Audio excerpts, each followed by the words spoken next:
Welcome to seventh knowledge option trading.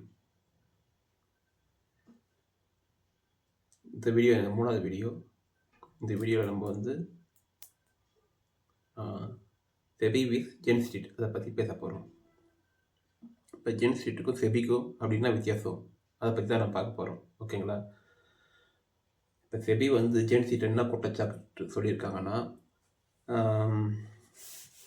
அவங்க வந்து மார்க்கெட்டை அவங்க கண்ட்ரோலில் வச்சுருக்காங்க அப்படின்றது தாங்க பெரிய அவங்களுடைய குற்றச்சாட்டு. ஓகேங்களா? அவங்க கண்ட்ரோல்லே மூவ் பண்ணுறாங்க, அவங்க கண்ட்ரோல்லே வச்சுருக்காங்க அப்படின்றது தான் மிகப்பெரிய குற்றச்சாட்டு சொன்னாங்க. யார் மேலே? ஜென் ஸ்ட்ரீட் மேலே. ஓகேங்களா? அது எப்படின்னா, அவங்க கண்ட்ரோலில் இருக்குது. எப்படின்னா, அவங்ககிட்ட வந்து காசு நிறையா இருக்குங்க, ஊறப்பட்ட காசு இருக்குது, கோடி கணக்கில், ஹியூஜ் அமௌண்ட். ஓகேங்களா? ஹியூஜ் அமௌண்ட், ரொம்ப ரொம்ப அதிக அமௌண்ட் அவங்ககிட்ட இருக்குது. நம்மக்கிட்டலாம் அந்த அளவுக்கு வச்சு பண்ணுறதுக்கு நம்மக்கிட்ட வாசி இல்லை. ஓகேங்களா? அவங்ககிட்ட அவ்வளோ அமௌண்ட் இருக்குது. அதை வச்சு அவங்க என்ன பண்ணாங்கன்னா, மார்க்கெட்டை அவங்க விருப்பத்துக்கு ஏற்ற மாதிரி ஏற்றுனாங்க, இறக்குனாங்க. அதனால் நல்லா லாபம் சம்பாதிச்சாங்க. அது எப்படின்னு உதாரணத்துக்கு சொல்கிறேன். இப்போ வந்து அதாவது out of money put option, out of money put ஆப்ஷனில் போயிட்டு ரொம்ப ப்ரீமியம், லோ ப்ரீமியம் தான் இருக்கும், அதை போய் ஃபுல்லாக பை பண்ணிப்பாங்க. Out of money put option அது நல்லா பை பண்ணிப்பாங்க. எவ்வளோ முடியுமோ அவ்வளோ அளவுக்கு பை பண்ணிவிட்டு, ரெண்டாவது ஸ்டாக்ஸ், அவங்க நிஃப்டிக்கிற ஸ்டாக்ஸை போயிட்டு ஃபுல்லாக செல் பண்ணுவாங்க. எவ்வளோ முடியுமோ அந்த அளவுக்கு ப்ரெஷர் போட்டு ஃபுல்லாக செல் பண்ணுவாங்க. அப்படி செல் பண்ணும்போது அவங்க வாங்கி வச்ச புட் ஆப்ஷன் ப்ரீமியம் ஃபுல்லாக ஏறும், நல்லா ப்ராஃபிட் பார்த்தாங்க. அதேமாரி இன்றைக்கி அவங்க கால் பை பண்ணுவாங்க. அப்போனா கால் சைடு இருக்கிற அவுட் ஆஃப் ப்ரீமியம் இருக்கிற put option, sorry call side இருக்கிற ஆப்ஷனில் இருக்கிற கால் சைடு இருக்கிற அவுட் ஆஃப் மணி ப்ரீமியம் ஃபுல்லாக போய் பை பண்ணிவிடுவாங்க. அப்படி பை பண்ணிவிட்டு ஸ்டாக்ஸை ஃபுல்லாக பை பண்ணுவாங்க. அவங்களால எவ்வளோ அமௌண்ட் இருக்கோ அந்த அளவுக்கு ஃபுல்லாக ஃபோக்கஸாக அதில் போட்டு பை பண்ணுவாங்க. அதனால் கால் ப்ரீமியம் ஃபுல்லாக ஏறிடுவாங்க. இதை வச்சு தான் அவங்க லாபம் சம்பாதிச்சாங்க. ஈஸியான மெத்தட் தான் இது. வந்து பெரிய நாலேஜ் இருக்கவங்களாம் செய்ய முடியுமா கேட்டால் அப்படிலாம் இல்லை. இதுதான் காமன் மெத்தட், இதுதான். அதுதான் அவங்க செஞ்சாங்க. ஆனால் இது இந்த பெரிய விஷயத்தை வந்து யாராலும் செய்ய முடியாது. ஏன்னா நம்மகிட்ட அவ்வளோ அமௌண்ட் இருக்காது. இப்போ வந்து ஒரு இவ்வளோ பெரிய அமௌண்ட் வச்சு தான் செய்யணும், அதுக்கு வந்து நம்மகிட்ட அமௌண்ட் இல்லை, அவ்வளோ பெரிய விஷயத்தை நம்மளால் செய்ய முடியாது. ஆனால் இது வந்து பேசிக் மெத்தட் இதுதான். கால் ஏறிச்சுன்னா, சாரி நிஃப்டி ஏறிச்சுன்னா நிஃப்டி ஆப்ஷனில் இருக்கிற எல்லா காலில் இருக்கிற ப்ரீமியமும் ஃபுல்லாக ஏறணுங்க. அதுதானே காமன் மெத்தடு. அதுதான் நடந்துச்சு, அதுதான் அவங்க செஞ்சாங்க. இது வந்து செய்ய முடியாத மிகப்பெரிய விஷயம், அதை அவங்க செஞ்சுட்டாங்க. ஏன்னா அவங்ககிட்ட அவ்வளோ அமௌண்ட் இருந்துச்சு, கோடிக்கணக்கில் அமௌண்ட் வச்சு சடனாக மூவ் பண்ணதுனால இந்த அளவுக்கு அந்த நிஃப்டியே கிராஷ் ஆகிற அளவுக்குலாம் அவங்களால பண்ண முடியுது. ஒரு 100 point 150 point up and down பண்ண முடியுது. ஏன்னா அவ்வளோ அமௌண்ட் அவங்க கிட்டே இருக்குது. ஏன்னா நிஃப்டி வந்து அந்த ஸ்டாக்ஸை வச்சு தான் மூவ் ஆகுது. நான் நிறைய வாட்டி ஏற்கனவே சொல்லியிருக்கேன் வீடியோலாம். நிஃப்டி மூவ் ஆகிறதே அந்த 50 ஸ்டாக்கை வச்சு தான். அந்த 50 ஸ்டாக் அவங்க வந்து அப் அண்ட் டவுன் நல்லா பண்ண வைக்க முடியுது அவங்களால. ஓகேங்களா? அதனால் நிஃப்டி இன்றைக்கி மேலே ஏறப்போகுதுன்னா அவங்க அதனால் போய்ட்டு அந்த premium option premium, call option premium ஃபுல்லாக வாங்கிடுவாங்க. அப்படி வாங்கிட்டு நிஃப்டியில் இருக்கிற அந்த 50 ஸ்டாக்கை ஃபுல்லாக பை பண்ணுவாங்க. ஓகேங்களா? அப்படி பை பண்ணாங்கன்னா ஃபுல்லாக மேலே ஏறும். அவங்க வாங்கி வச்சுருந்த கால் ப்ரீமியம் ஃபுல்லாக மேலே ஏறும். அதை வச்சு அவங்க லாபம் சம்பாதிச்சாங்க. இதுதாங்க ஜென் ஸ்ட்ரீட் செஞ்ச அந்த ஸ்ட்ராட்டஜி. ஆனால் இது வந்து யாரும் யோசிச்சு செய்ய வேண்டிய ஸ்ட்ராட்டஜி, முக்கியமான ஸ்ட்ராட்டஜி அப்படிலாம் இல்லை. இது காமனாக எல்லாருமே தெரியுது, அதை அவங்க செஞ்சாங்க. ஏன்னா அந்தளவுக்கு அவங்ககிட்ட அமௌண்ட் இருந்துச்சு, அதை அவங்க செஞ்சாங்க. நம்மளாவது கொஞ்சம் எதாவது யோசிக்கணுங்க. இப்போ வந்து கால் சைடில் போய் காலில் அவுட் ஆஃப் பண்ணிக்கிற காலையும் செல் பண்ணணும், புட் சைடில் போயிட்டு அவுட் ஆஃப் பண்ணி புட் சைடையும் நம்ம செல் பண்ணுவோம். ஏன்னா அது வந்து எட்ஜிங். அதுதான் நம்ம ரெண்டு பக்கமும் சேஃபாக நம்ம அப்படியே ஆடுவோம். அப்படி இல்லைன்னா பை பண்ணுவோம், ரெண்டு பக்கமும் கூட பை பண்ணுவோம் சில சமயம். இதுக்கெலாம் கொஞ்சம் நாலேஜ் வேணும். ஆனால் அவங்க செஞ்சதுக்கு பெருசாக நாலேஜ்லாம் தேவையில்லைங்க. ஈஸியாக காமனாக யார் வேணாலும் செய்யலாம். அதுதான் மெத்தடே. ஒரு புட்டு எப்போ ஏறணும், புட்டில் இருக்கிற ப்ரீமியம் எப்போ ஏறணும்னா மார்க்கெட் இறங்கணும். அதேமாதிரி காலில் இருக்கிற ப்ரீமியம் எப்போ ஏறணும்னா மார்க்கெட் வந்து மேலே ஏறணும். அதை வந்து அவங்களே செஞ்சாங்க. ஓகேங்களா? இப்போ உதாரணமாக செபியை பற்றி நம்ம பேசுவோம். இப்போ செபி என்ன பண்ணுதுன்னா, ஒரு பெரிய ஒரு மெயின் ரோடு, அந்த மெயின் ரோட்டில் ஒரு பப்ளிக் டிரான்ஸ்போர்ட் பஸ் ஒன்று போகுது, ஒரு லாரியும் போகுது, பின்னாடி நிறைய போயிட்டு இருக்குது. அது பக்கத்தில் ஒரு 10 ரேஸ்காரும் ரேஸ் அது நடக்குதுன்னு வச்சுக்கோ. யாருக்குங்க பிரச்சனை? ரெண்டு பேருமே பிரச்சனை தான். ரேஸ்காருக்கும் பிரச்சனை தான், அந்த பப்ளிக் டிரான்ஸ்போர்ட்டுக்காரனுக்கும் பிரச்சனை தான். இவனும் அவனை இடிச்சிடக்கூடாது, அவனும் இவனை இடிச்சிடக்கூடாது. ஏன்னா இவங்க இந்த பஸ்ஸுலேயே ஒரு 50 பேர் இருக்காங்க, பின்னாடி போகிற வண்டியில் ஆளுங்க இருக்காங்க. அப்படி போயிட்டு இருக்கும்போது இந்த பஸ்ஸும் நல்லபடியாக போய் சேர்ந்தாகணும். ஆனால் அந்த ரேஸ்கார் அவனும் சும்மா சொல்ல முடியாது, அவனும் உயிர் தான். ஓகேங்களா? அவனும் கஷ்டப்பட்டு தான் ரேஸ் ஓட்டுறான். அவனுக்கும் எதுவும் ஆகிடக்கூடாது. அவன் வந்து ஜெயிக்கணும் வேகமாக தான் ஓடுவான். ஓகேங்களா? அவனுக்கும் எதுவும் ஆகக்கூடாது, இவனுக்கும் எதுவும் ஆகக்கூடாதுன்னு நினைப்பாங்க. அதனால் இவனை தனி ரோட்டு தான் ஓட்டணும், அவங்களும் தனி ரோட்டு தான் இங்கே ஓட்டணும். 2 பேரும் ஒரே ரோட்டில் ஓட்டினா 2 பேருமே பிரச்சனை தான், 2 பேருக்குமே ப்ராப்ளம் தான். இதே தாங்க நிஃப்டி பண்ணுது. நிஃப்டி வந்து 2 பேரையும் ஒரே ரோட்டில் ஓட்ட விடுது. எப்படின்னா, இப்போ வந்து ஒருத்தர் ஸ்டாக்ஸை பை பண்ணுறாங்கன்னா வச்சுக்கோங்களேன், அந்த ஸ்டாக்ஸை இன்டர்நெட்டை பை பண்ணுறான்னா அவனையும் ஒரே ரோட்டில் தான் ஓட விடுது. அதுவே ஒருத்தர் ஸ்டாக்கு லாங் டேர்மில் பை பண்ணுறான்னா அவனையும் ஒரே ரோட்டில் தான் ஓட விடுது. இப்போ வந்து ஆப்ஷன் ட்ரேட் பண்ணுறவங்களுக்கு வந்து எங்களுக்கு வந்து நிஃப்டி எந்த லைனில் போகுதுன்றது ஒரு கன்ஃபார்மாக தெரியணும். அப்படி தெரிஞ்சால் தான் நம்மளால் எதுவும் பண்ண முடியும். இன்டர்நெட்டில் பை பண்ணுறவங்களால நிஃப்டி மேலே போச்சுனாலும் சரி, அதே இன்டர்நெட்டில் செல் பண்ணுறவங்களும் இருப்பாங்கள்ல, அப்போ வந்து நிஃப்டிக்கு இறங்க தானே செய்யும். ஆனால் நமக்கு வேண்டியது ஏதாவது ஒரு டைரக்ஷன் கண்டிப்பாக வேணும். இப்போ ஜென்சிட் அவங்க இதை வச்சு குற்றச்சாட்டு சொன்னாங்கன்னா, அவங்க காசு சம்பாதிச்சாங்கன்றதுக்காக சொன்னாங்களா? இல்லையே, ரீட்டைல் ட்ரேடருக்கு வந்து பாதிக்கப்படுறாங்க, அதனால தான் உங்களை நாங்கள் மேலே நடவடிக்கை எடுக்கணும்னு அப்படி சொல்கிறாங்க. இப்படியும் ரீட்டைல் ட்ரேடருக்கு பாதிக்கப்படுறதா போகிறாங்க. நீங்கள் போட்டு வச்ச ரூல்ஸாலையும் ரீட்டைல் ட்ரேடருக்கு பாதிக்கப்படுறாங்க. ஓகேங்களா? இப்போ வந்து ஒரு ஸ்டாக்கை நீங்கள் வந்து இன்டர்நெட்டில் பை பண்ணிங்கன்னா வச்சுங்களேன், அதுக்கு வந்து 10 ஸ்டாக் வாங்க ₹100 இருந்தால் போதும். அதுவே லாங் டேர்மில் பை பண்ணால் அந்த ஸ்டாக்கு ₹100 ஒன்று தான் நம்மளால் வாங்க முடியும். அவங்களுக்கு எக்ஸ்ட்ரா ப்ரீமியம் ஏன் தராங்க? ஜெயின் ஸ்ட்ரீட்டுக்கு அந்த ப்ரோக்கரேஜ் எக்ஸ்ட்ரா மார்ஜின் கொடுத்ததுனால தான் அவங்களால அந்த அளவுக்கு ப்ராஃபிட்டும் பண்ண முடிஞ்சிச்சு. அதே ப்ராப்ளம் தான் இங்கேயும் நடக்குது. மறுபடியும் ஜெயின் ஸ்ட்ரீட் என்ன பண்ணாங்கன்னா, இப்போ வந்து ஒரு குழா தண்ணி வருதுன்னு வச்சுக்கோங்களேன், அந்த குழாவில் தண்ணி வரும்போது சம் பீப்புள் போய் குடத்தை வச்சு பிடிக்கிறாங்க. ஓகேங்களா? அப்போ வந்து தண்ணி பிடிச்சிட்டு போகிறாங்க, குடத்தை வச்சு பிடிக்கிறாங்க. ஜெயின் ஸ்ட்ரீட் என்ன பண்ணுச்சுன்னா, அந்த குழாவில் தண்ணி திறந்து விடுறது அவங்களே தாங்க. அந்த குழாவில் தண்ணி வருதில்ல, அந்த குழாவில் தண்ணி வர்ற குழாவில் திறந்து விடுறது அவங்களே தான், அந்த தண்ணியை பிடிச்சிக்கிறது அவங்களே தாங்க. ரெண்டுமே அவங்களே பண்ணிக்கிட்டு எடுத்துகிட்டு போயிட்டாங்க. லாபம் ஃபுல்லாத்தையும் அவங்க ஒரே ஆளே எடுத்துகிட்டு போயிட்டாங்க. நம்ம வந்து என்னென்னா, தண்ணி பிடிக்கிற ஆளுங்க மட்டும்தான். இன்னொரு ஆளுங்க என்னென்னா, தண்ணியை திறந்து விட்றவங்க ஆளுங்க அது மட்டும்தான். ஒருத்தங்க அங்கே ப்ராஃபிட் பார்க்க முடியும். அதாவது தண்ணியை திறந்து விட்றவங்களால அங்கே சம்பாதிக்க முடியும், தண்ணியை பிடிக்கிற நம்மளால் இங்கே சம்பாதிக்க முடியும். ரெண்டுத்தில் ஏதாவது ஒருத்தர் தாங்க சம்பாதிக்க முடியும். ஆனால் ஜென் சிட்டி ரெண்டுத்தையும் ஒரே இடத்துல இருந்து அவங்க மொத்தமாக அள்ளிட்டு போயிட்டாங்க. இதுதாங்க ப்ராப்ளம். இதனால் ரீட்டைல் ட்ரேடருக்கு பாதிக்கப்படுறாங்கன்னு செபி சொல்லுது. ஆனால் செபி சொல்கிறது ரூல் படி பார்த்தீங்கன்னா, ரெண்டுத்தையும் தனித்தனியாக ஏங்க வைக்கணும், ஒரே ஆள் பண்ணக்கூடாது, வச்சுருக்கணும். ரெண்டாவது, இன்ட்ராடே பண்ணுறவங்களுக்கு நிஃப்டிக்கும் அதுக்கும் சம்மந்தமே இல்லை. இன்ட்ராடே ஸ்டாக் மூவ் ஆச்சுன்னா, ஒரு நிஃப்டிக்கும் ஒரு ஸ்டாக் இன்ட்ராடேல தான் பை பண்ணப்படுதுன்னா நிஃப்டிக்கும் அதுக்கும் சம்மந்தமே இல்லை தான் உண்மையிலே. ஏன்னா 3:20க்கு கண்டிப்பாக அது இறங்க தானே போகுதுங்க. கண்டிப்பாக 3:20க்கு அந்த அவங்க ஸ்டாக்ஸை வாங்கினவங்க இன்ட்ராடேல வாங்கணும் கண்டிப்பாக விற்றுருவாங்க. அதனால் நிஃப்டி நிச்சயம் பாதிக்க தான் படப்போகுது. அப்படி இருக்கும்போது இன்டர்ல வாங்கக்கூடிய ஸ்டாக்ஸ் எடுத்துன்னு போயிட்டு அது கூட ஏன் ஆட் பண்ணணும்னு தான் நான் கேட்குறேன். அதுதான் மிகப்பெரிய கொஸ்டின் மார்க்கே. அதுவே லாங் டேர்மில் வாங்குறவங்களால தான் அந்த நிஃப்டி ஏறுது.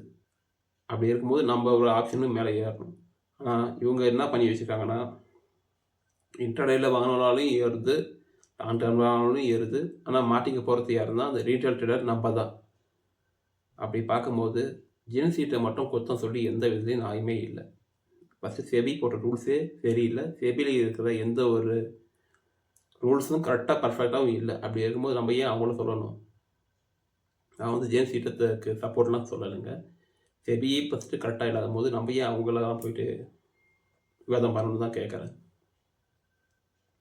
ஃபஸ்ட்டு ரூலே நீங்கள் இவங்களுக்கு, அதாவது இன்ட்ராடேக்குன்னு ஒரு தனி வே இருக்கணும், லாங் டேர்முக்கு ஒரு தனி வே இருக்கணும். கண்டிப்பாக இன்ட்ராடேயில் பை பண்ணுறதுனால, ஸ்டாக்ஸை பை பண்ணுறதுனால நிஃப்டிக்கு எந்த ஒரு டிஸ்டர்பன்ஸும் நிச்சயமாக இருக்கவே கூடாது. அதுதானே ரூல்ஸ். ஏன்னா 3:20 கண்டிப்பாக அவங்க விற்க போகிறாங்க. இன்றைக்கி வாங்கினவன் இன்றைக்கி கண்டிப்பாக விற்றுருவான், 3:20 கண்டிப்பாக விற்றுருவான். உங்களோட எண்ணம் ரீட்டைல் ட்ரேடர் பாதிக்கப்படக்கூடாது அப்படின்னு மட்டும் இருந்துச்சுன்னா கண்டிப்பாக நான் சொல்கிறது கரெக்டாக நடக்கணுங்க. ஏன்னா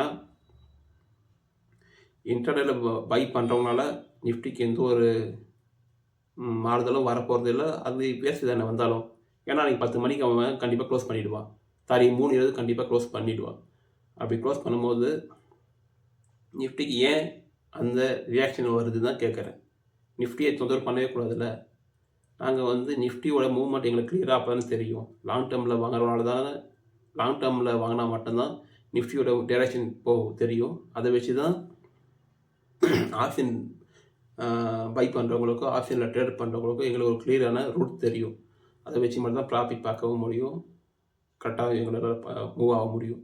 அப்படி இருக்கும்போது நீங்கள் ரெண்டுத்தையும் ஒன்றா சேர்த்தீங்கன்னா ஒரு ஸ்டாக்ஸ் வந்து இன்ட்ராடே மூவ் ஆகும்போது நிஃப்டியோட மூவ்மெண்ட் கரெக்டான டைரக்ஷன் இருக்கவே இருக்காது.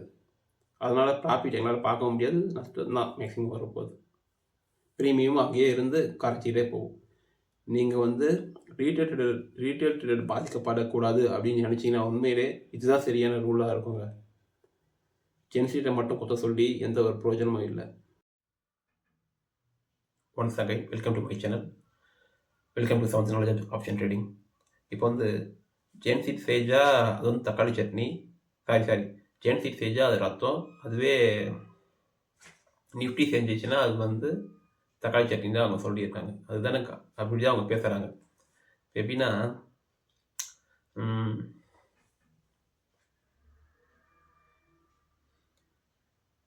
இப்போ அதே தான் அவங்களும் மார்க்கெட்டை மேலே ஏற்றவும் கீழே இறக்கவும் பண்ணுறாங்க. நான் சொல்கிறேன் ஜென்சி செஞ்சதும் இப்போ செபி செய்யறதும் ஜென்சி செய்யறதும் சேம் ஒன்றா தானே இருக்குது. இப்போ வந்து ஜென்சிட்டு அவங்கக்கிட்ட ஹியூஜ் அமௌண்ட் இருக்கிறதுனால அவங்க ஒருத்தரே பண்ணுறாங்க, ஓகேங்களா. அவங்ககிட்ட அவ்வளோ அமௌண்ட் இருக்கிறதுனால அந்த பிரீமியத்தையும் அவங்களே வச்சுருக்காங்க. இந்த கால் வாங்குற பை பண்ணுறது அவங்களே கண்ட்ரோலில் தான் இருக்குது, ஓகேங்களா. அதனால் எந்த பிரச்சனையும் இல்லைன்னு, ஓகேங்களா. அவங்க வந்து அவங்க காசை வச்சு அவங்களே ப்ராஃபிட் பண்ணிக்கிறாங்க. ஆனால் செபி வந்து நம்ம காசை அவங்க எடுத்துகிட்டு போகிறாங்க, ஓகேங்களா. இப்போ ஜென்சிட் அவங்க காசை வச்சு அவங்க நல்லதோ கெட்டதோ ஆனால் முயற்சி செஞ்சு அவங்க காசை அவங்க வந்து ப்ராஃபிட் பண்ணிட்டு போகிறாங்க. இல்லை நஷ்டமாகறதுக்கு அவங்களுக்கு வாய்ப்பு இருக்குது, ஏதோ ட்ரை பண்ணுறாங்க, அதெல்லாம் மூவ் ஆகுது. ஆனால் செபி வந்து நம்மளோட காசை நம்மளோட முதலீட்டை அவங்க எடுத்துகிட்டு போகிறாங்க இந்த மெத்தடில், நான் சொன்ன மெத்தட்லேயே. அதான் ஜென்சிட் ஸ்டாக்ஸையும் அவங்களே தான் வாங்குறாங்க விற்கிறாங்க, அதுமாதிரி பிரீமியத்தையும் அவங்களே தான் வாங்குறாங்க விற்கிறாங்க. அதனால் அவங்க அதை ப்ராஃபிட் பண்ணிக்கிறாங்க.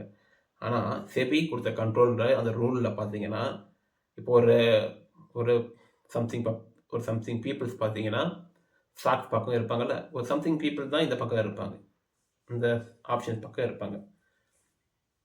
அப்படி பார்க்கும்போது அந்த சம்திங் பீப்புள்ஸ் ஃபுல்லாக இன்ட்ராடேயில் பை பண்ணாலோ ட்ரேட் பண்ணாலோ செல் பண்ணாலோ பை பண்ணாலும் சரி, இந்த ஆப்ஷன் வந்து ரியாக்ட் ஆகும். அப்படி ரியாக்ட் ஆகும் போது பாதிக்கப்பட போகிறது எல்லாமே நம்ம மட்டும்தான். யார்? அந்த ரீட்டைல் ட்ரேடர்ஸ் மட்டும்தான். அதுதான் வேணான்னு சொல்கிறேன். இப்போ நமக்கு எப்படி தான் நம்ம வந்து லாபம் சம்பாதிக்க தாங்க போகிறோம் ஆப்ஷனோட, ஓகேங்களா. அப்படி இருக்கும்போது இவங்க இன்ட்ராடேயில் பை பண்ணாங்கன்னா, இன்ட்ராடேயில் செல் பண்ணாங்கன்னா ஃபுல்லாக அந்த ஆப்ஷன் ப்ரீமியம் ஏறதான் செய்யும், இறங்கதான் செய்யும். ஆனால் நமக்கு வேண்டியது ஒரு கரெக்டான ஒரு பாயிண்ட் வேணும்ல. மார்க்கெட் மேலே ஏறுது கீழே இறங்குது, கரெக்டான ஒரு பாயிண்ட் வேணும். ஒரு எந்த ஒரு கிளியரான ஒரு ஆப்ஷன், ஒரு லைன் இல்லாமல் நம்மளால எதுவுமே பண்ண முடியாது. ஒரு கிளியரான ஒரு ஆப்ஷன் பொசிஷன் கண்டிப்பாக நமக்கு வேணும்.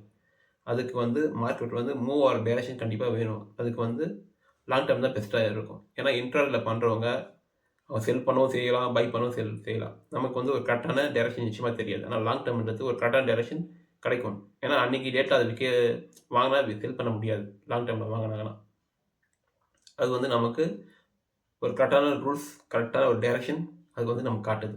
நமக்கு அதுதான் முக்கியம், நமக்கு அதுதான் வேணும். ரீட்டைல் ட்ரேடர்கள் பாதிக்கப்படக்கூடாதுன்னா ஜென்சிட் மட்டும் ரிமூவ் பண்ணால் போதாது. ஜென்சிட்டை கூட அவங்க உடனே ரிமூவ் பண்ணலை. அவங்க ஒரு மினிமம் 5 to 6 months அவங்க விளையாடிட்டே தான் இருந்தாங்க. நம்ம மார்க்கெட் வந்து ரொம்பவும் அப் அண்ட் டவுன் மேலே போயிட்டு வந்துட்டு தான் இருந்துச்சு. அவங்க ஒரே நாளாவும் கட் பண்ணிடல, ஓகேங்களா. அப்படி பண்ணும்போது இது காலகாலமாக இப்படி தான் போயிட்டு இருக்குது. ஃபஸ்ட்டு அவங்க செய்ய வேண்டிய பெரிய ரூலே இதுதான். ஒரு இன்ட்ராடேயில் ட்ரேட் பண்ணுறவங்களுக்கும் ஒரு லாங் டேர்மில் ட்ரேட் பண்ணுறவங்களுக்கும் தனித்தனியான ஒரு லைன் இருக்கணும். இந்த லைனில் இருக்கிற அதாவது லாங் டேர்மில் ட்ரேட் பண்ணுறவங்கள லாங் டேர்மில் பை பண்ணுற ஸ்டாக்ஸால் மட்டும்தான் நிஃப்டி ஏறணும். அதுதான் ரூல்ஸு. இன்றைக்கி 3:20க்கு மேலே கண்டிப்பாக அவங்க செல் பண்ண போகிறாங்க, கண்டிப்பாக இறங்க போகுது. அப்படி இருக்கும்போது நிஃப்டி இறங்க போகுது. ஸ்டாக்ஸ் அவங்க பை பண்ண ஸ்டாக்ஸ் எல்லாம் செல் பண்ணும்போது நிஃப்டி கண்டிப்பாக இறங்க தான் போகுது. அப்படி நிஃப்டி இறங்கும் போது நான் வாங்கின ப்ரீமியமும் பெரிய லாஸ் ஆக போகுது, ஓகேங்களா. கண்டிப்பாக லாஸ் ஆக தானே போகுது. அதில் எந்த ஒரு மாற்றமும் இல்லை. அப்படி இருக்கும்போது அவங்க ஏன் ஜேஎன்சிட்ட மட்டும் குற்றம் சொல்கிறாங்க தான் நான் கேட்குறேன். ஃபஸ்ட்டு நீங்களே நீங்கள் போட்ட ரூல்ஸ் எதுவுமே கரெக்டாக இல்லை. அப்படி இருக்கும் அவங்கள எப்படி குற்றம் சொல்லலாம்? நீங்கள் போட்ட ரூல்ஸ் தானே இது எல்லாமே. அப்படி எப்படி அவங்கள நீங்கள் குற்றம் சொல்லலாம்? நீங்கள் போட்ட ரூல்ஸே தப்பு இருக்கும்போது மற்றவங்களை நீங்கள் எதுவுமே சொல்ல முடியாதுங்க சார். கண்டிப்பாக சொல்ல முடியாது. ஜென்சிட்ட செஞ்சது பெரிய தப்புன்னு என்னால் கூட சொல்ல முடியாதுங்க கண்டிப்பாக. அவங்க வந்து கையில் இருக்கிற அவங்க காசு வச்சு தானே பண்ணாங்க. மற்றவங்க காசு வச்சு எதுவும் பண்ணல. ஆனால் அவங்களுக்கு வந்து எக்ஸ்ட்ரா புரோக்கரேஜ் கொடுத்தது மிகப்பெரிய தப்பு. புரோக்கரேஜ் வந்து அவங்களுக்கு எக்ஸ்ட்ரா ப்ரீமியம் கொடுத்துருக்காங்க. எக்ஸ்ட்ரா மார்ஜின் கொடுத்துருக்காங்க. அது வந்து மிகப்பெரிய தப்பு. ஆனால் அவங்க மேலே எந்த ஒரு கம்பெனியும் செபி எடுக்கவே இல்லை. அவங்களுக்கு எக்ஸ்ட்ரா ப்ரீமியம் ஏன் கொடுத்தாங்கன்னு அவங்ககிட்ட எதுவுமே கேட்கல. அது அவங்களுக்கு தான் ஃபஸ்ட்டு நடவடிக்கை எடுத்துருக்கணும். ஆனால் அவங்கள எதுவுமே செபி கேட்கவே இல்லை. First point. 2வது என்ன தான் பண்ணாலும் சரி, ரீட்டைல் ட்ரேடர் நீங்கள் பாதிக்கப்பட்டு நீங்கள் அவங்க பக்கம் யாராவது ஜென்சி ட்ரேடரை வந்து நீங்கள் கடுமையாக பாதிக்கிறீங்க. ஆனால் ரீட்டைல் ட்ரேடர் கண்டிப்பாக பட தான் செய்வாங்க. யாராக இருந்தாலும் கண்டிப்பாக பாதிக்கப்பட தான் செய்வாங்க. ஒரு ஆப்ஷன் ட்ரேடர் ஒருத்தர் லாபம் சம்பாதிக்கணும்னா கண்டிப்பாக அதுக்கு ஆப்போசிட்டில் இருக்கிறவங்க நஷ்டம் சம்பாதிச்சு தான் ஆகணும்.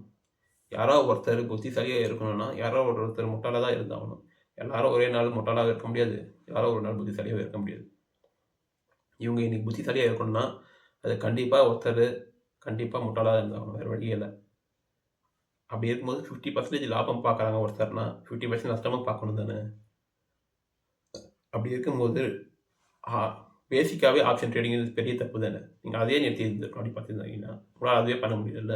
அப்படி இருக்கும்போது ஜேஎன்சிட்டை மட்டும் குற்றம் சொல்கிறது எந்த விதத்துலையும் நியாயமே இல்லை. நான் ஜேஎன்சிட்டுக்கு சப்போர்ட்லாம் கண்டிப்பாக பண்ணலை. அவங்க சம்பாதிச்ச விதத்தை நீங்கள் தப்புன்னு சொல்கிறதுக்கு எந்த வாய்ப்பும் உங்களுக்கு ஃபஸ்ட்டு தப்புன்னு சொல்கிறதுக்கு அதிகாரமே இருந்தால் நான் சொல்கிறேன். நீங்கள் போட்ட மெத்தட் எதுவுமே சரின்னு இல்லை. ஏன்னா காமனாக இதுதானே பேசிக். அதுதானே அவங்க செஞ்சாங்க. ஒரு நிஃப்டி ஏறிச்சுன்னா அவங்க ப்ரீமியம் கார்லாம் ஏறும். ஆனால் அது ரெண்டுமே அவங்களே செஞ்சாங்க. இப்போ வந்து தண்ணி வரப்போகுதுன்றது ஒரு பழுப்பில் தண்ணி வரப்போகுதுன்றது அவங்க நல்லாவே தெரியுது. நம்ம வந்து குடத்தை எடுத்துன்னு போய் வைக்கிறோம். ஆனால் அவங்க என்ன பண்ணாங்கன்னா தண்ணியை திறந்து கொடுத்து அவங்களே தான் அந்த தண்ணி பிடிச்சிக்க போகிறது அவங்களே தான். ஆனால் நம்ம அப்படி இல்லை. தண்ணியை பிடிக்கிறதுக்கு ஒரு ஆள் தனியாக போவாங்க. போய் குடத்தை வச்சு பிடிச்சிக்கணும். தண்ணியை திறந்து கொடுத்துக்கு ஒரு ஆள் இருப்பாங்க. அவங்க அந்த வேலையை மட்டும் செய்வாங்க. ஆனால் ஜென்ஸ்ட்ரீட் என்ற ஒரு டீம் பார்த்தீங்கன்னா ரெண்டுமே அவங்க தாங்க. தண்ணியை அவங்களே திறந்து விடுவாங்க. தண்ணியை பிடிச்சிக்கிறது அவங்களே தாங்க. நமக்கு எதுவும் கிடைக்காது. ஏன்னா அவங்கக்கிட்ட அவ்வளோ பெரிய வசதியானவங்க, ரொம்ப பணக்காரங்க. அதனால் அவங்கக்கிட்ட 2 வாய்ப்புமே இருக்குது. அதுதான் அவங்க பண்ணாங்க. நீங்கள் என்ன பண்ணியிருக்கணும், யாரெல்லாம் ஸ்டாக்ஸை மட்டும் வாங்கணும், யாரெல்லாம் ஆப்ஷனில் மட்டும் ட்ரேட் பண்ணணுன்ட்டு ஒரு ரூல்ஸ் போட்டு இருந்திருக்கணும் முதலே. அது செய்யவே இல்லை. நீங்கள் பண்ண இந்த விஷயத்தால் பெருசாக யாருக்குமே ஒரு நல்லது நடக்க போகிறது நிச்சயமாக நடக்க போகுது. நான் சொன்ன பாருங்கள், அந்த இன்ட்ராடே பண்ணுற இவங்களையும் லாங் டேர்ம் பண்ணவங்களும் தனியாக பிரித்தா மட்டும்தான் இந்த பெரிய பிரச்சனைலேருந்து ஒரு நல்ல எதிர்காலம் கண்டிப்பாக உண்டாகும். இல்லைனா அது வரைக்கும் இப்படியே தான் கஷ்டப்பட்டுகிட்டே தான் இருக்கணும். கடைசி வரைக்கும் இப்படியே தான் போயிட்டு கஷ்டப்பட்டுகிட்டே தான் இருக்கணும். கண்டிப்பாக சொல்கிறேன், லாங் டேர்ம் போகிறவங்களுக்கு ஒரு தனி ரூட்டையும் இன்ட்ராடே போகிறவங்க தனி ரூட்டையும் வச்சிங்கன்னா நிஃப்டியோட மூவ்மெண்ட் ஒரு சைலண்ட் மூவ்மெண்ட் ஆகும். அப்படியாவது இந்த ஆப்ஷன் ப்ரீமியம் ட்ரேட் பண்ணுறவங்க எல்லாருமே ஓரளவுக்கு கண்ட்ரோலில் இருப்பாங்க. மேக்ஸிமம் செல்லுங்க வந்துடுவாங்க. ஓகேங்களா? கண்டிப்பாக அதனால் நல்லபடியாக மூவ் ஆகும்.